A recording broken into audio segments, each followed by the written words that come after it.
adas, we are back on another purchased item from Shopee, and it's the Philips Norelco Multigroom 3000. 3000. It's a tempered steel blades, and it's actually a 13-piece all-in-one trimmer. Now, of course, mo ni mga gamit ninyo mga boys.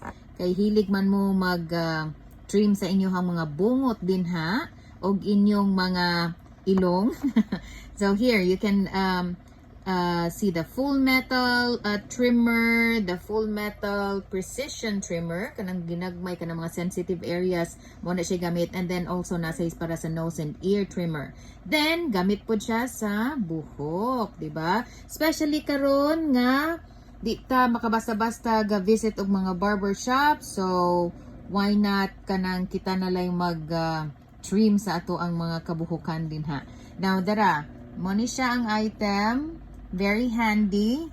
And then the rest of the items mga lain-lain ambot di mo man ka ng the usual kung anon sa mga barber shops no, kana mga number magkuno na kung unsay kanipis gusto ninyong kung anon sa inyong mga hair. Basta 13 pieces ni siya, na-appeal na ang kaning para limpyo sad after magamit sa item. And also mga adas, as per the seller, we will place that on the video description. And of course, we highly recommend the Philips Norelco Multigroom 3000. It's a 13-in-1. It's an all-in-one trimmer. And we have already tried it. Kay pagaingnon pa, excited lagi kaayo. So kato mo kamo diha mga boys, and then this is actually for everyone. For all of you mga adas namo, if ganahan mo, palit na. See ya!